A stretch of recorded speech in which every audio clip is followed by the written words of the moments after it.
Hello everyone! Welcome again sa aking panibagong video. Sa mga baguhan na kagaya ko, please follow me for more videos. Ayan, ang ating lulutuin ngayon guys ay ang pinaupong manok. Pinaupong manok sa kaldero. Oo, sa kaldero yan. So, ayan nga, naghiwa ko ng mga sangkap. Alam nyo ba, pinagpok ko yung bawang para madali siyang balatan. So, ayan, mabilis na lang siya. And then, sinunod ko ang sibuyas, hiniwa-hiwa ko para malasa siya. At yun nga pala, nasa gilid ko ay ang rosemary. Oo, dried na po siya. Kasi, bago pa man maubos yung dahon niya, kinuha ko na para ilagay ko siya sa papaupuin kong manok.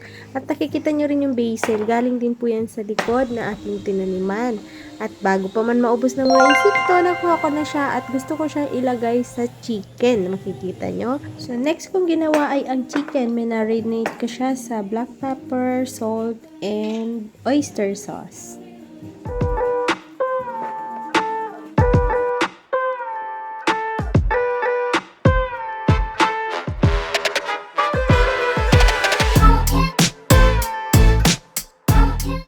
At pinasok ko na nga pala ang bawang, sibuyas at luya sa loob ng manok para ito'y maging malasa.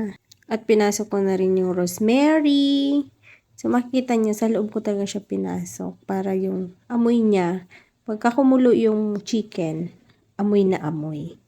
Lalagyan ko nga pala ito ng mga hiwa-hiwa para yung sabaw niya ay magsuot sa kanyang mga laman. Para yung lasa niya, malalasahan pa rin hanggang sa kaloob-looban ng chicken.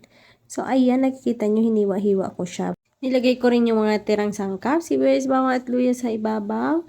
At nilagyan ko siya ng oyster sauce. Pinaikutan ko siya ng oyster sauce. Ayan, makikita nyo, hinahaplos-haplos ko ang chicken. Oo, hinahaplos-haplos. Kailangan haplos-haplosin para naman lalo itong sumarap at maging malasa. Maluto ang chicken na inihahanda ko. Thank you nga pala sa sponsor ng Kawali.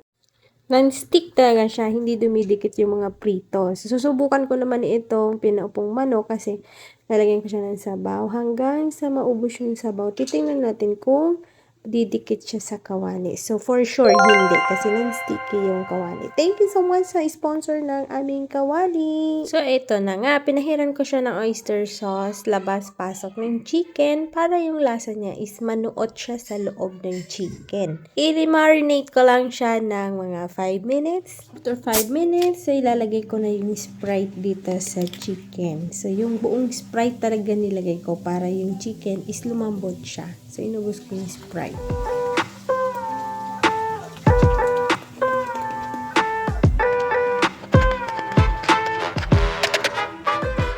So, ito na siya. After 30 minutes to 1 hour, naluto na yung chicken. Nilagyan ko din siya ng basil sa ibabaw para yung amoy ng basil, amoy na amoy pa rin. Parang amoy mo lang yan, amoy na hanap-hanapin.